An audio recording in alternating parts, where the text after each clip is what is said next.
Hello aspirant, welcome back to Mission APSC. মই আজি আলোচনা কৰিম APSC ৰ নতুন সিলেবাস 2019 যেহেতুকে APSC এৰ 2019 ত নতুন সিলেবাস আপডেট কৰিছে আৰু সেই সিলেবাসটো বৰ্তমান UPSC ৰ লগত সম্পূৰ্ণ মিল আছে গতিকে এসপাইৰনৰ কাৰণে এটা সুবিধাজনক বা এডভান্টেজটো হ'ল যেহেতুকে APSC আৰু UPSC ৰ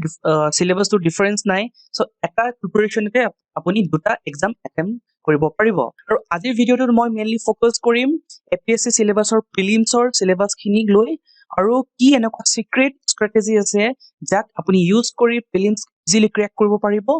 আৰু আমি ডিসকাস কৰিম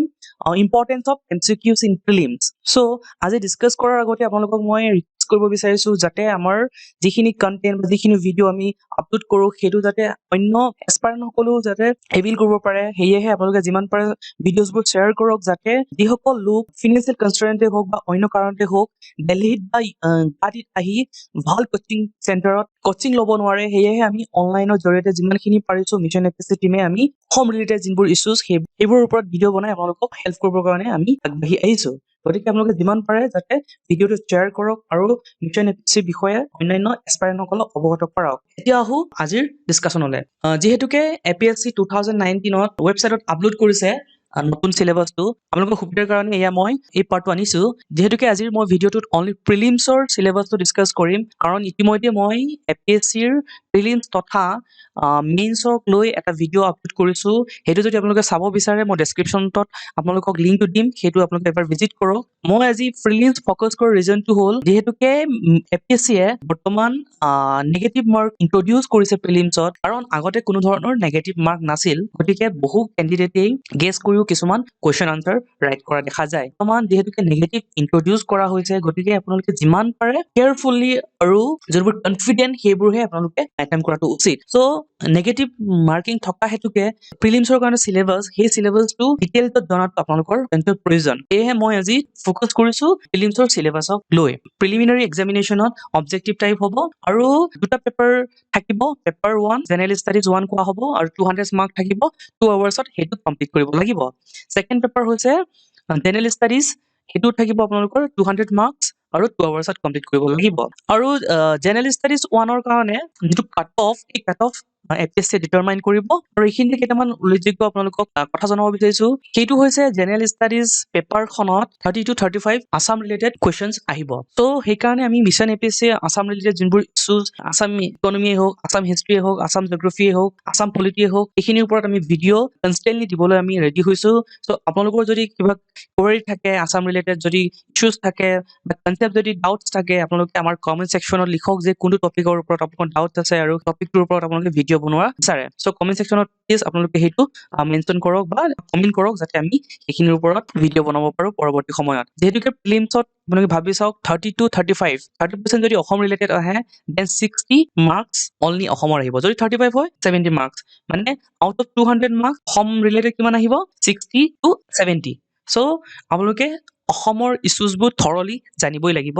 এহে অসম ৰিলেটেড যেহেতুকে এতিয়াও মাৰ্কেটত ইমান এভেইলেবল ৰিসোৰ্সেস নাপায় এহে আমি যিমান পাৰো আমাৰ পৰা আমাৰ বেষ্ট দিম যে আপোনালোকক যাতে আসাম ৰিলেটেড যদি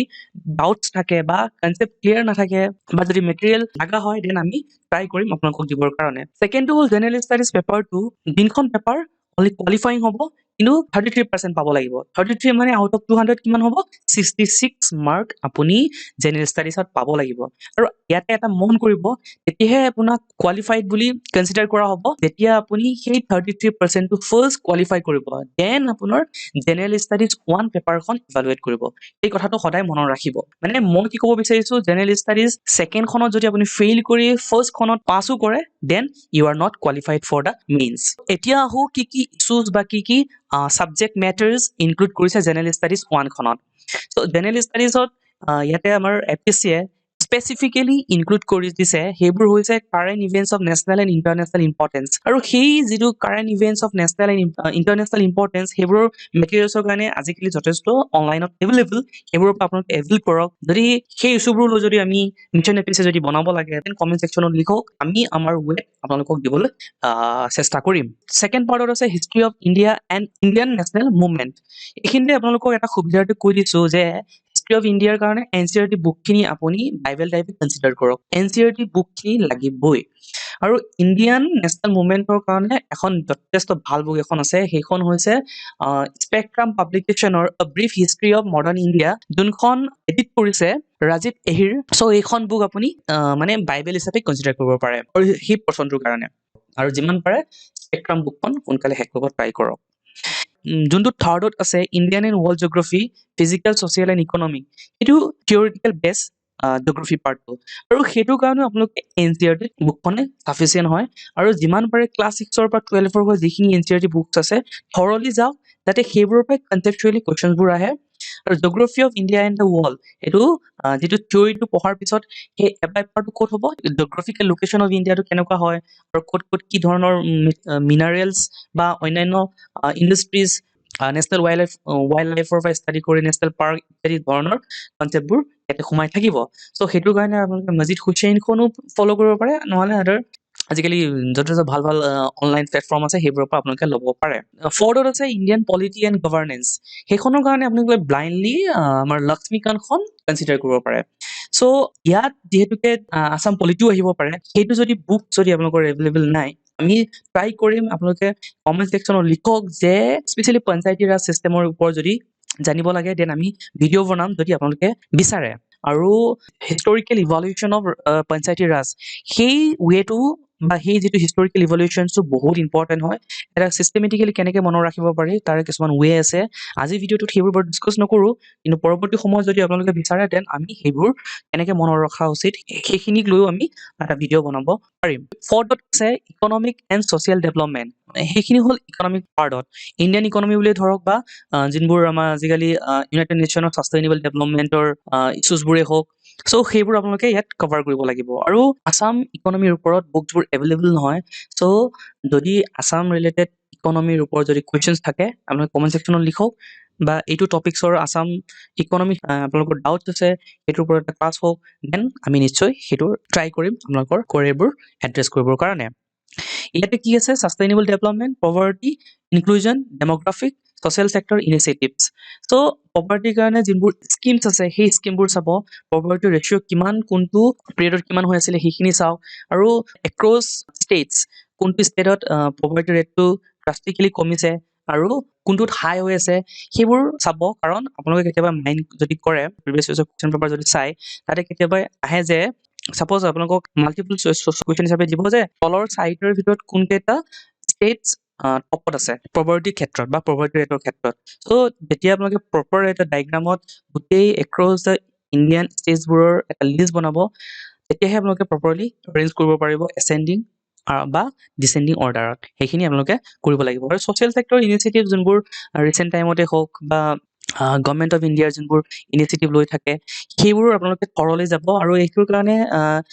India year book government of ইণ্ডিয়াৰ পৰা পাব্লিছ হয়, এইখন বুক আপোনালোকে ব্লাইণ্ডলি ফ'ল' কৰিব পাৰে, আৰু মেক্সিমাম তাৰ পৰাই ছ'চিয়েল ছেক্টৰৰ ইছ্যু ইনিচিয়েটিভবোৰৰ কুৱেশ্যনছবোৰ আহে। General issues on environment, ecology, biodiversity, climate change that not require subjective specialisation, ইয়াতে যোনখন ফিফ্থত আছে সেই এনভাইৰনমেণ্টেলৰ পাৰ্টৰ কাৰণে শংকৰ ৰাইছৰ বুকখন আপোনালোকে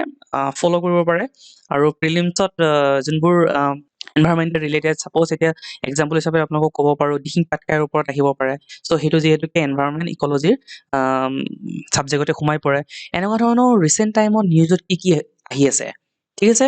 সেইবোৰ আপোনালোকে ৰিলেট কৰি এনভাইৰনমেণ্ট বা ইক'লজি বা বায়'ডাইভাৰ্চিটিৰ পৰ্চনটো আপোনালোকে কভাৰ কৰিব পাৰে। ছিক্সত যোনখন জেনেৰেল চায়েন্স আছে সেই জেনেৰেল চায়েন্সৰ কাৰণে আপোনালোকে লুচেনৰ যোনখন জেনেৰেল নলেজ বুকখন আহে সেই বুকখন ফ'ল' কৰিলেও হৈ যাব। আৰু যিটো সেই পৰ্চনটোৰ কাৰণে মেইনলি পেপাৰৰ যোনবোৰ বা চাইণ্টিফিক টাৰ্ম আহি থাকে সেই টাৰ্মবোৰ ৰিলেট কৰক, আছাম ট্ৰিবিউনে হওক বা হিন্দুৱে হওক সেইখিনি টাৰ্ম আপোনালোকে অফেনলি পায়ে থাকে, সেইখিনি নোট ডাউন কৰক। এতিয়া জেনেৰেল ষ্টাডিজ পেপাৰটোৰ কাৰণে এইখন অলৰেডি কৈছে এই কোৱালিফাইং মাৰ্ক হয়, ষ্টিল আপোনালোকে পাছ কৰিব লাগিব। চ' আৰু ইতিমধ্যেই জেনেৰেল ষ্টাডিজ পেপাৰটোৰ কাৰণে যি কি বুকছ লাগিব ভিডিঅ' বনাইছোৱে, আৰু ডিছক্ৰিপশ্যনত সেইখন মই আপোনালোকক দিমেই লিংকটো, সেই ভিডিঅ'টোত এবাৰ ভিজিট কৰক। আৰু তাতে মই মেনশ্যন কৰিছোঁ কেইখনমান বুক, সেই বুক কেইখন আপোনালোকে ল'ব পাৰে। আৰু স্পেচিয়েলি মেগ্ৰ হিলছৰ যোনখন জেনেৰেল ষ্টাডিজ ছেকেণ্ড পেপাৰৰ কাৰণে বুকছ আহে এইখন ফ'ল' কৰিব পাৰে, বা মৃণাল ছাৰৰ এখন বুক আহে জেনেৰেল ষ্টাডিজটোৰ কাৰণে এইখনো ল'ব পাৰে। যদিওবা এইখন কোৱালিফাইং হয়, আৰু যদি কোনোবা যদি এক্সপায়াৰেণ্ট বেংকিঙৰ কাৰণেও লাগি আছে বা অন্যান্য কম্পিটিটিভ এক্সামৰ কাৰণে যদি লাগি আছে সেইখিনি পাৰ্ট মই নাভাবোঁ যে ইমান টান হয় চ' ইজিলি সেইটো কভাৰ কৰিব পাৰিব এতিয়া আহোঁ কি আপুনি চিক্ৰেট এনেকুৱা ষ্ট্ৰেটেজি ফ'ল' কৰিলে প্ৰিলিমছ এটলিষ্ট ক্লিয়াৰ কৰিব পৰা যাব যদিও বা মেইনছৰ প্ৰিপাৰেশ্যনৰ কাৰণে এটা বেলেগ এটা ষ্ট্ৰেটেজি লাগে আজিৰ ভিডিঅ'টো মেইনলি ডিছকাছ কৰিম প্ৰিলিমছৰ কাৰণে কি ষ্ট্ৰেটেজি ফ'ল' কৰিলে আপুনি প্ৰিলিমছ ক্ৰেক কৰিব পাৰিব প্ৰথমটো হ'ল আপোনালোকে যিখিনি পঢ়িছে বা ষ্টাৰ্ট দিছে সেইখিনি যিমান পাৰে ৰিভিজন দিয়ক মই ক'ব কি বিচাৰিছোঁ আপুনি 10খন কিতাপ পঢ়াতকৈ এখনেই পঢ়ক কিন্তু এখন 10 বাৰ পঢ়ক চ' সেই ধৰণৰ ৰিভিজনটো লাগিব ছেকেণ্ড যিখন পইণ্ট সেইটো আপোনাৰ আটাইতকৈ ইম্পৰ্টেণ্ট বিকজ এই যিটো ষ্ট্ৰং উইলিংনেছ যদি নাথাকে আপুনি যিমানেই চেষ্টা নকৰক এটা পইণ্টত আপুনি ভাগৰি যাব কাৰণ যি APSC বা UPSC এনেকুৱা এটা এক্সাম চিষ্টেম হয় য'ত নেকি এটা লেন্ডি প্ৰচেছ হয় মানে লং প্ৰচেছ হয় আপুনি যদি এটা বছৰত যদি ক্ৰেক নহয় আকৌ নেক্সট ইয়েৰটোৰ কাৰণে ৱেইট কৰিব লাগিব ত' সেইটোৰ কাৰণে যিটো ষ্ট্ৰং পেচেঞ্চ কেপাচিটি আপোনাৰ থাকিব লাগিব প্লাছ ষ্ট্ৰং ডিটাৰমিনেশ্যন থাকিব লাগিব যাতে আপোনালোকে নিজেই চেল্ফ মটিভেটেড হৈ থাকিব লাগিব যে I have to do something for the society সেই ধৰণৰ থিংকিংবোৰ যেতিয়ালৈকে আপোনালোকে মাইণ্ডত পুট কৰিব বা নিজৰ পাৰ্চনেল কেৰিয়াৰ কাৰণে বুলিয়ে আপুনি কনচিডাৰ কৰক যি ধৰণে আপুনি মটিভেটেড হ'ব পাৰে সেই ধৰণে মটিভেটেড হৈ থাকিব লাগিব যাতে আপোনাৰ অভাৰ পিৰিয়ড অফ টাইমত আপোনাৰ যিটো ডিটাৰমিনেশ্যন সেইটো কনচিষ্টেণ্টলি থাকিব পাৰে থাৰ্ডত মই কনচিডাৰ কৰিছোঁ এইটো মক টেষ্ট ৰিজন কিয় আপুনি ছাপ'জ ডেইলি 7 ঘণ্টা পঢ়ে কিন্তু আপুনি পঢ়া পৰ্চনখিনি যদি টেষ্ট নকৰে আপুনি যিখিনি পঢ়িছে সেইখিনি যে মানে কনফিডেণ্টলি আনচাৰ কৰিব পাৰিব চ' সেইটোৰ কাৰণে বেষ্ট উপায় হ'ল মক টেষ্ট দি থকা যিকোনো এটা মক টেষ্ট এবিল কৰক যাতে আপুনি নিজৰ পঢ়াখিনি এবাৰ টেষ্ট কৰক আৰু এনেকৈয়ে যিমান ৰিপিটেডলি মিষ্টেক কৰি থাকিব বিফৰ প্ৰিলিমছলৈকে সিমানেই আপোনাৰ ভাল যাতে ইম্প্ৰুভ কৰিব পাৰিব যে ক'ত মিষ্টেক হৈ আছে আৰু কনফিডেন্টটো বিল্ড কৰিব পাৰিব উইদিন ইয়ৰ চেল্ফ চ' মক টেষ্ট যিমান কৰিব ইমানেই আপোনাৰ কনফিডেন্ট লেভেল বাঢ়িব আৰু ক্লিয়াৰিটিটো বেছিকে মাইণ্ডত আহিব ফ'ৰ ৰাখিছোঁ স্মাৰ্ট ৱৰ্ক মই কিয় স্মাৰ্ট ৱৰ্কটো ৰাখিছোঁ স্মাৰ্ট ৱৰ্কটো সেইকাৰণে ৰাখিছোঁ যে আপুনি যে বোলে পাৰ ডে 12 আৱাৰ্ছকে পঢ়ে কিন্তু 12 আৱাৰ্ছটো যদি কোনো ধৰণৰ স্মাৰ্টলি যদি আপুনি নপঢ়ে যে কেনেকৈ নোটছখিনি শ্বৰ্ট টাইমত বনাম শ্বৰ্ট টাইমত বনাই উঠাৰ পিছত কেনেকৈ সেইখিনিক মই নিজৰ ৱেত মনত ৰাখিব পাৰিম এনেকুৱা ধৰণৰ যদি টিপছবোৰ যদি আপুনি এডপ্ট নকৰে নিজৰ মাজতে দেন আপুনি 12 ঘণ্টাই পঢ়ক 14 ঘণ্টাই পঢ়ক কিন্তু সেইটো কামত নাহিব যিহেতুকে আজিৰ যুগত স্মাৰ্ট যদি ৱৰ্ক নকৰে যিমান আপুনি স্মাৰ্টলি কনচেপ্টখিনি গ্ৰেফ নকৰে বা মেইনছৰ নোটখিনি যদি নবনায় দেন আপুনি যিমানেই হাৰ্ডৱৰ্ক কৰক সেই হাৰ্ডৱৰ্কটো কেতিয়াও আপোনাক এটা ফ্ৰুটফুল ৰিজাল্ট দিব নোৱাৰে so' smart work is a very very important part of our civil service preparation journey so' MCQৰ মক টেষ্টৰ মাজত ইমান ডিফাৰেঞ্চ নাই যদিও MCQ এটা বেনিফিট কি কোনো ধৰণৰ পইচা নিদিয়াকৈও বহু ৱেবছাইটত MCQ কৰি থাকিব পাৰিব আৰু MCQ কৰাৰ এটা বেনিফিট আটাইতকৈ সেইটো হ'ল বাৰে বাৰে মিষ্টেক কৰি থাকিব পাৰে যে এটা পাৰ্টিকুলাৰ এটা কুৱেশ্যন যেতিয়া আপুনি বাৰে বাৰে মিষ্টেক কৰি থাকিব দেন এটা কথা ৰিয়েলাইজ হ'ব যে ৰাইট আনচাৰটো কি হয় চ' সেই ৰাইট আনচাৰটো আপোনাক মাইণ্ডত ষ্ট্ৰাইক কৰিব আৰু সেইটোৱে গৈ লাষ্টত গৈ এটা পাৰ্মানেণ্ট আপোনাৰ মাইণ্ডত প্লেচ কৰিব যে সেইটোহে ৰাইট আনচাৰ চ' এনেকুৱা ধৰণৰ প্ৰেক্টিচৰ জৰিয়তে আপুনি আপোনাৰ APSC প্ৰিলিমছেই হওক UPSC প্ৰিলিমছেই হওক ইজিলি নহয় কিন্তু ক্ৰেক কৰাৰ 90% চান্সেছ থাকে এয়াই আছিল মোৰ আজিৰ ভিডিঅ'টোৰ মেইন কথাখিনি আৰু কেনে পালে আপোনালোকে কমেণ্ট ছেকশ্যনত জনাওক আৰু স্পেচিয়েলি সকলো এছপাইৰেণ্টক মই অনুৰোধ কৰিব বিচাৰিছোঁ আপোনালোকে যাতে আছাম ৰিলেটেড ইছ্যুজবোৰৰ যদি ডাউট থাকে আপোনালোকে কমেণ্ট ছেকশ্যনত প্লিজ পুট কৰক আপোনালোকৰ কোৱেৰিজবোৰ বা আপোনালোকৰ ডাউটছবোৰ যাতে আমি নেক্সট ভিডিঅ'টোত সেইবোৰ আমি এড্ৰেছ কৰিব পাৰোঁ এণ্ড থেংক ইউ ফৰ ৱাটছিং